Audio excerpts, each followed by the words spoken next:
안녕하세요. 이번 영상은 메일로 클로스와 관련된 질문을 주신 분이 계셔서 그 부분에 대한 답변 영상입니다. 클로스의 옵션 중에 and constraint이라고 하는 부분이 있고요. 여기는 attach to mesh라고 하는 기능을 이용해서 클로스 세팅을 하는 방법이 있는데요. 그 부분을 한번 언급해 보도록 하겠습니다. 한번 해보도록 할게요. 화면에 보이는 부분이 이제 그것을 이용해서 작업을 진행을 한 거고요. 그 다음에 기본 오브젝트는 이렇게 남아 있습니다. 기본 오브젝트 남아 있고 클로스 오브젝트가 따로 이렇게 되어 있는 부분이죠. 이렇게 한번 표현을 해보도록 하겠습니다. 창을 열어주고요. 우선 이제 캐릭터나 뭐 이런 클로스 관련된 오브젝트들이 있어야겠죠. 뭐 간단하게 만들어 보도록 하겠습니다. 뭐 이렇게 원통형 이런 형태의 오브젝트를 하나 만들어 주고요. 그 다음에 클로스 같은 경우는 기본적으로 이런 메쉬들이 어느 정도 있어야 됩니다. 그리고 그 섬유라고 하는 그런 특징상 어느 정도 일정한 입자를 갖고 있는 게 좋습니다. 그래서 이 좌우에 가로 세로의 그 비율이 비슷하게 만들어주는 게 좋겠죠. 뭐 길이를 조금 늘려가지고 비율을 좀 맞춰주도록 하겠습니다. 이렇게 맞춰주고요. 뭐 이게 좀 길어진 것 같으니까 좀 더 늘려도 될 것 같아요. 이렇게 하면 약간 정사각형 형태의 모양. 이걸 맞춰서 어느 정도 비율을 맞춰주고요. 위쪽 부분의 메쉬들은 선택해서 지워주도록 하겠습니다. 이렇게 지워주고요. 아래쪽 부분도 마찬가지로 이렇게 지워주도록 하겠습니다. 그럼 이렇게 뚫린 치마의 형태의 모양을 갖춰줬습니다. 조금 더 형태를 변형을 해보도록 하겠습니다. 모델링에 보게 되면 디폼이라고 하는 항목이 있고요. non-linear라고 하는 디포머가 있고요. 여기에 보게 되면 이런 게 있습니다. 플레어라고 하는 기능이 있는데요. 이 플레어 기능에 보게 되면 스타트 플레어 XZ가 있고요. 엔드 플레어 XZ라는 게 있습니다. 그래서 엔드나 스타트 플레어의 값을 이렇게 조정하게 되면 이런 식으로 넓히거나 좁히게 할 수가 있습니다. 치마 같은 경우는 좁은 부분에서 넓게 퍼져 있는 효과가 있으니까요. 이런 식으로 좁히고 넓히게 되면 약간 치마 형태의 모델링을 만들어 줄 수도 있을 겁니다. 이렇게 이제 표현을 해주도록 하겠고요. 만약 오브젝트를 움직이게 되면 이런 식으로 이 디포머의 영역에서 벗어나기 때문에 이런 것들은 컨트롤 쉬프트 D 아니면 에디트 딜리트 바이 타입의 히스토리라는 걸 이용해서 이렇게 지워서 그런 문제를 해결할 수가 있습니다. 이렇게 이제 모양을 만들어 줬어요. 그리고 어느 정도 그래도 구색은 갖춰야 되기 때문에 애니메이션과 그 다음에 충돌 오브젝트가 될 만한 걸 한번 해보도록 하겠습니다. 몸통 오브젝트를 간단하게 이렇게 실린더 형태의 모양을 다시 하나 열어서요. 이렇게 실린더 형태의 모양을 이렇게 만들어서 몸통 대신으로 이렇게 만들어 주고요. 그 다음에 아래쪽 부분에 어떤 오브젝트를 이렇게 좀 넣어 놓도록 하겠습니다. 이렇게요. 뭐 이런 식으로 이제 형태가 되어 있고, 여기는 두 개의 오브젝트는 충돌 오브젝트고 얘는 천 오브젝트라고 가정하도록 하겠습니다. 뭐 스캔을 이용해서 조인트를 이용하는 게 뭐 어떻게 보면 비슷한 방법이 될 수가 있으니까요. 조인트 이용해서 리깅의 조인트를 이용해서 이렇게 만들어 주도록 하겠습니다. 이렇게 뭐 큰 의미는 없지만, 그리고 여기는 이 오브젝트를 조인트를 이용해서 스키닝을 해주도록 할게요. 선택한 다음에 리깅 항목에 스킨, 그리고 바인드 스킨을 보게 되면 옵션이 있는데 뭐 기본 옵션으로 이렇게 해주도록 하겠습니다. 그러면 여기는 조인트를 이용해서 이 오브젝트들을 움직여 줄 수가 있습니다. 이런 상태로 만들어졌어요. 그리고 여기는 이 조인트를 이용해서 이 오브젝트를 한번 움직여 보도록 하겠습니다. 시작 프레임, 그 다음에 마지막 프레임 이렇게 앞으로 이동하는 움직임을 줘보도록 할게요. 그럼 이렇게 이동하게 되죠. 근데 이렇게 되면 뭐 크게 재미가 없으니까요. 뭐 예를 들어서 살짝 올라갔다 내려갔다, 뭐 사람이 걷는 보폭이 한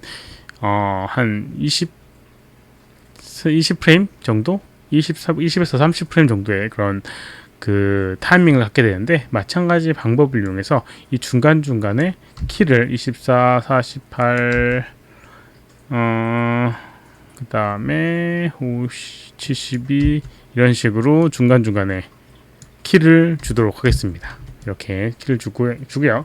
그 다음에 위쪽으로 올라가는 이렇게, 그 다음에 중간중간에 이렇게 위쪽으로 올라가는 느낌을 살짝 주도록 하겠습니다. 물론 뭐 좀 더 디테일하게 움직임을 전달하고 하면 좋겠지만, 그럼 이렇게 위로 올라갔다가 해주는 부분이 있고요. 그 다음에 살짝 또 회전도 주는 게 좋겠죠. 이렇게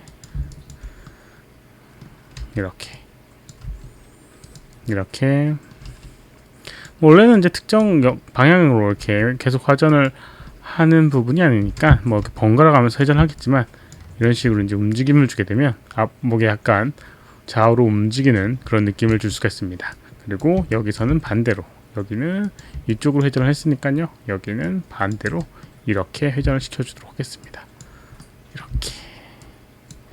이렇게 뭐 좀 더 과하게 주는 부분도 만들어 주고요. 아무튼 이렇게 주게 되면 애니메이션적으로 이런 식으로 이제 움직이는 걸 표현을 해줄 수가 있어요. 뭐 사실상 뭐 애니메이션의 의미는 크게 없으니까 이렇게 한번 표현해 보도록 하겠습니다. 그럼 여기다가 클로스를 적용해 보도록 하겠습니다. 클로스를 적용하는 방법은 어떻게 하는지, 뭐 여러 가지 다른 방법들이 있지만 이런 방법도 있는 거예요. 컨스트레인이라고 해서 FX 항목에 보게 되면 컨스트레인이라고 해서 뭔가 연결하는 그런 기능이 있는데, 그걸 이제 이용하는 겁니다. 클로스를 적용할 오브젝트를 하나 선택해서 복사를 해줍니다. 복사를 하나 해주고요. 그럼 여기는 이 오브젝트는 그냥 클로스 오브젝트로 변형할 거기 때문에 가만히 있게 돼 있는 그냥 복사 오브젝트입니다. 그리고 여기는 이 오브젝트를 클로스를 적용해 줍니다. create close. 그러면 클로스의 영향을 받아서 이렇게 아래쪽으로 이렇게 똑 떨어지게 됩니다. 이렇게요. 근데 여기서 주의를 좀 하실 게, 여기 있는 게 이 클로스가 너무 메쉬가 적게 되면 디테일이 떨어지게 됩니다. 그러니까 어느 정도 메쉬를 늘려서 해주는 게 좋아요. 네, 이렇게 이제 우선 해주고요. 이렇게 이제 떨어지는 오브젝트, 원본 오브젝트 두 개가 있는데요. 이 두 개의 오브젝트 선택해 줍니다. 어떤 걸 먼저 선택해도 상관없어요. 왜냐하면 클로스 오브젝트는 명백하고 그다음 메쉬 오브젝트도 명백하기 때문에 둘 중에 어떤 걸 선택해도 동일한 결과가 나오게 됩니다. 복사한 오브젝트와 그리고 클로스를 적용한 오브젝트와 그다음 원본 오브젝트를 선택을 해주고요. and constraint에 여기 있는 attach to matching mesh라고 하는 걸 하게 되면 기본적으로 클로스된 오브젝트를 특정 오브젝트랑 딱 붙여주는 역할을 하게 됩니다. 이렇게 constraint이라고 하는 이런 모양이 나오게 되고요. 그 다음에 이제 플레이 해보게 되면 클로스인데도 불구하고 여기는 이제 메쉬를 따라 움직이게 됩니다. 네, 이렇게. 근데 이렇게 단순히 따라가기만 하면 아무런 의미가 없잖아요. 그래서 좀 조정을 해줘야 되는 부분이 있습니다. 우선 end constraint이라고 하는 게 각각 이제 포인트마다 다 매칭이 되어 있고 화면 디스플레이에 약간 가리는 부분이 있으니까 end constraint은 숨겨주도록 하겠습니다. 그럼 이렇게 나오게 되고 두 개의 겹이 있는 거예요. 근데 이제 원본은 사실상 이제 의미가 없게 됩니다. 클로스를 교체할 거니까요. 그래서 원본 오브젝트는 또 숨겨줍니다. 그래서 클로스 오브젝트만 남겨줘요. 이렇게 해서 이제 플레이 해보게 되면 뭐 동일하게 움직이는 것처럼 보여요. 그런데 해줄 수 있는 게 있습니다. 어떤 걸 해줄 수 있느냐?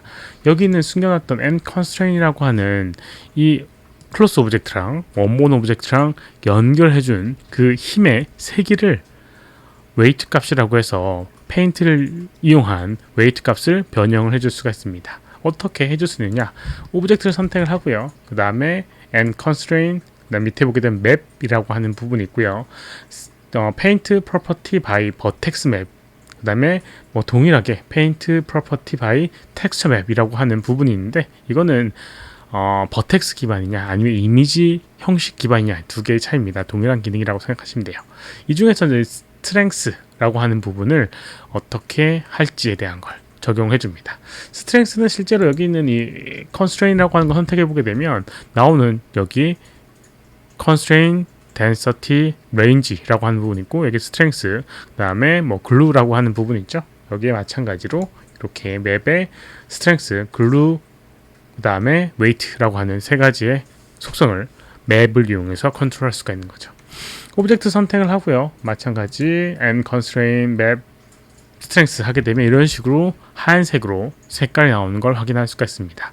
하얀색의 의미는 뭐냐면 우선 weight 값이라고 하는 건 1이 하얀색이고요. 0이 검은색입니다. 1의 의미가 weight 값이 높은 걸 의미하고요. constraint이라고 하는 이 연결이 그대로 따라간다는 의미가 됩니다. 0으로 가면 갈수록 안 따라간다는 의미가 돼요. 그리고 만약에 중간 회색 정도 0.5 정도의 값이라고 하면 따라가긴 따라가는데 좀 덜 따라간다 라고 생각하시면 될 거예요. 그래서 이제 위쪽 부분 같은 경우는 치마가 고정되어 있으니까 하얀색으로 칠해주고요. 밑에 부분은 고정되어 있지 않으니까 검은색 계열로 칠해주게 되면 윗부분은 안 따라가게 되고 아랫부분은 윗부분 따라가게 되고 아랫부분은 안 따라가게 되는 그런 형태가 되게 될 겁니다. 여기는 왼쪽에 툴 세팅을 선택을 하게 되면 색깔을 조정하고 영역, 이런 브러쉬 영역을 조정해 줄 수가 있어요. 뭐 단축키는 이제 B키인데요. B키 누르고 마우스 왼쪽 버튼 누르게 되면 이렇게 브러쉬의 크기를 조정해 줄 수 있고요. 그 다음에 여기 페인트 오퍼레이트, 리플레이스, 애드, 스무스. 뭐 리플레이스는 완전히 칠하는 거고요. 더 칠하는 거고, 애드는 뭐 추가하거나 빼거나 해주는 부분이고요. 스무스는 부드럽게 해주는 겁니다. 리플레이스 선택을 하고요. 0이라고 하는 검은색을 칠해주도록 하겠습니다. 아래쪽 부분에 이렇게 검은색으로 이렇게 칠해주도록 할게요. 그러면 위쪽 부분 같은 경우 하얀색이 있고요. 아랫부분은 검은색이기 때문에 플레이를 했을 때 아까랑은 좀 다른 결과가 나오게 됩니다. 검은색으로 칠한 부분은 이렇게 천처럼 팔랑팔랑 찰랑찰랑 거리게 돼요. 이런 식으로요. 움직이게 되죠. 네, 이렇게 표현되게 되고요. 좀 더 칠해주도록 하겠습니다. 마찬가지로 이전 명령어를 수행하는 Y키 누르게 되면 그전 사용했던 이 명령어가 그대로 나오는 걸 볼 수가 있습니다. 좀 더 영역을 넓혀서 칠해주도록 하겠습니다. 위쪽 부분만 남기고 이런 식으로 칠해주도록 할게요. 그리고 약간의 좀 변화를 좀 주고 싶다. 이렇게 다시 눌러주고요. 변화를 주고 싶다라고 하면 하얀색으로 살짝 이렇게 표현해주게 되면 이 부분은 고정이 돼서 모양에 대한 변화가 좀 생기게 됩니다. 아까 얘기했던 것처럼 버텍스 기반으로 움직이기 때문에 여기 있는 버텍스가 없는 부분을 칠하는 건 아무 의미 없고요. 버텍스 중심으로 칠해지게 됩니다. 그리고 부드럽게 해주고 싶다라고 하면 스무스를 이용해서 이렇게 칠해주거나 아니면 여기 있는 폴드라는 걸 이용해서 전체를 다 부드럽게 하거나 이렇게 이제 해줄 수가 있어요. 이런 식으로 바꿔주게 되면 플레이했을 때 이렇게 표현되게 됩니다. 그러면 팔랑팔랑 거리는 느낌을 만들어낼 수가 있는 거죠. 근데 이제 여기 이 오브젝트랑 충돌하는 게 안 보이죠? 네, 여기는 오브젝트, 여기는 오브젝트 선택을 해주고요. 여기 N 클로스에 Create Passive Collider를 적용하게 되면 충돌하는 오브젝트가 돼서 플레이했을 때 아까랑은 좀 다르게 뚫고 나오는 일이 없어지게 됩니다. 그래서 이게 출렁출렁거리는 그런 천의 형태의 모양을 만들어낼 수가 있는 거죠.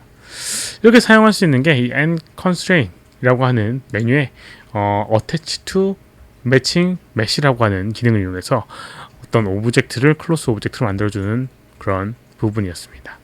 한 가지 메일을 주신 분의 질문의 내용에서는 다이나믹이 아니라 좀 이렇게 작업하면서 클로스 느낌을 내고 싶다라는 언급을 주셨는데요.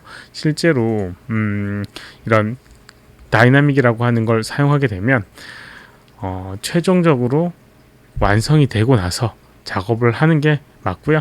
이것도 마찬가지로 중간에 이렇게 띄워 넣게 되면 제대로 표현이 안 되게 됩니다. 이 방법도요. 네, 이건 어쩔 수 없는 부분이에요. 클로스라고 하는 이런 다이나믹을 적용하는 부분에 있어서는요. 그러니까 그 부분 잘 명심해 주시기 바랍니다. 이번 영상은 여기까지고요. 혹시라도 질문 있으시면 오른쪽 아래 메일 주소로 메일 보내주거나 댓글 남겨주시면 최대한 답변해 드리도록 하겠습니다. 도움이 되셨다면 좋아요, 필요한 구독하기 눌러주시면 감사하겠고요. 시청해주셔서 감사합니다. 수고하셨습니다.